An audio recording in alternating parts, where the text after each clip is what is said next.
So, good day.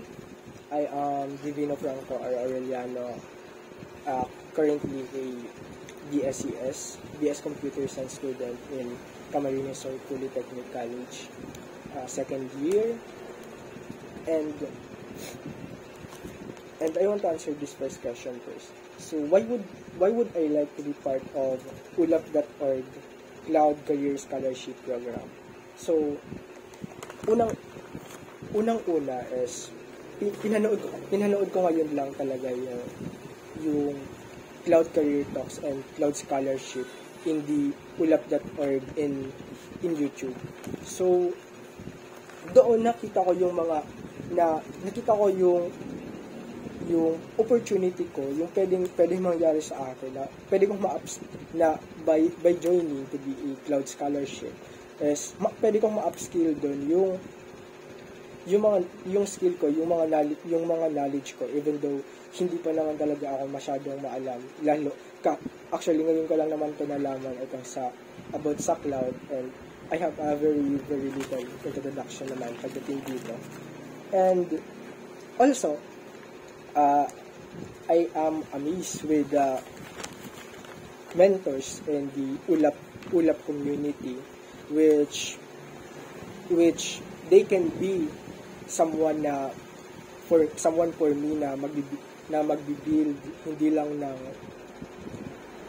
lang ng programming or cloud computing skills, but also with my personality din, lalo pagdating sa in the IT industry. So also sorry for that. Actually my circle kasi ako ngayon. So also going back, yung nakita ko din is na meron silang mga professional training, which I think is another way, a very grateful way para sa akin na if ever na ma-acquire ko yun and makasali ako then that will be a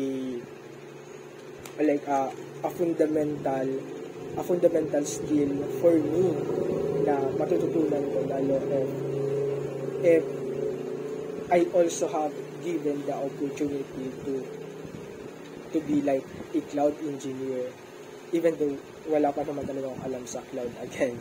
So ayan. So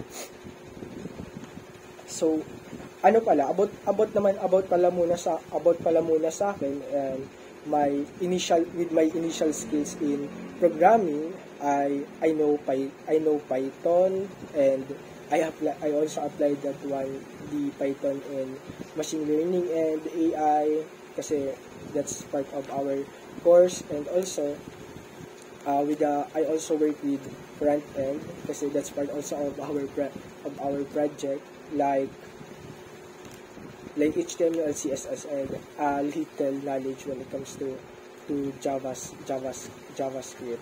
So now I think I can improve that skill naman in the future. So upon publishing pala those web pages, I realize, and right now ngayon ko lang nalaman na it needs a public cloud provider. So dito pumasok yung natutunan ko dun sa yung natutunan ko sa Cloud Career Talks, which they give a little introduction in the cloud. So kung ano yung dating pinakaulang computer, and yung mga servers ngayon, and the cloud. So ayan. So I think na ano ko naman to, I want to be a part of ulap.org kasi gusto ko ma-enhance yung skill ko, and also gusto ko magamit yung skill ko yun to help others. And number 2 is, what are the activities you have done in the past to help your community or organization you are part of? So honestly speaking, madami talaga akong natulungan, and by joining organization or clubs. So, madami akong natutunan na community. For example, is in junior high, may mga clubs kami noon, mga medyo limuto na kasi yung clubs namin ng junior high, but it helps like is mga students ganyan. And also when it comes to senior high naman, so mga previous year pa lang naman to, is ang club ang club na sinalihan ko nun is Kagubay Club in NCSHS, and para siyang peer counseling. So ayun, nagka-counsel kami, nag-help kami sa mga student, mga mental awareness nila, ganyan.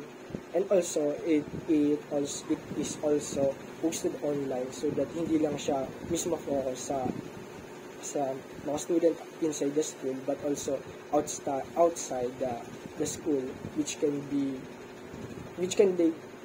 seen in our online platform, our Facebook page. So, ayan, aside from that, I also joined some environmental awareness program, environmental sustainability, like tree planting, ganyan, with our group. So, next one is, number 3, is, tell us why you aspire to have a career in technology and innovation. So, I know na ang tech ngayon is kaunti pa lang naman talaga although madami na, malayo na yung nagting ng technology, pero sobrang layo pa ng pwede pang mapuntahan ng technology. Actually, wala pa yatang limit yung technology kung hanggang saan lang ang kayang abutin. For example is the machine learning, yung mga generative AI ngayon, which is just pa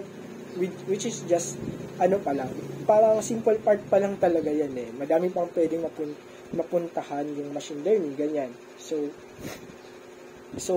with that, I know na madami pang magagawa and mahi-help yung technology sa community and also in the entire world, and I was captivated with that, and also I want to be part of it. I want to be part of technology as the solution to many problems we are facing right now.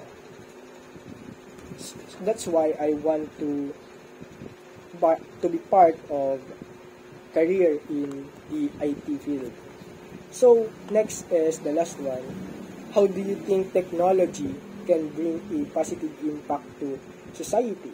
So the madami kasing positive impact, 'di ba? Yung technology, lalong-lalo na sa mga community, sa society natin, sa mga tao.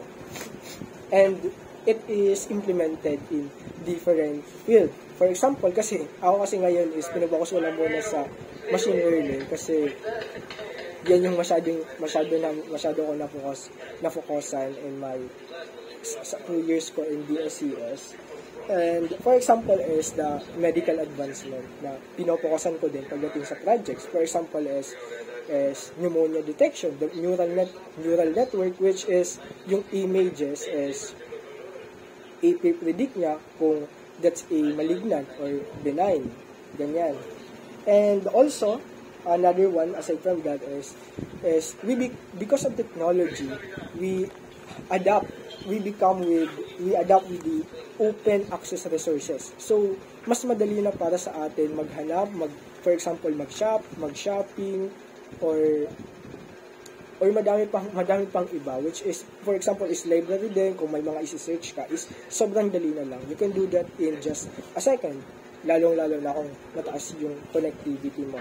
And another one is syempre yung e-commerce, and lalong na yung connectivity ng mga tao. So that's a good example of positive impact of technology on us, on the society. So that's the last question, I think. And so ayan, thank you for listening, and if I am given the chance to be a scholar here, is I will be grateful and I will do my very best to enjoying and to have in acquiring knowledge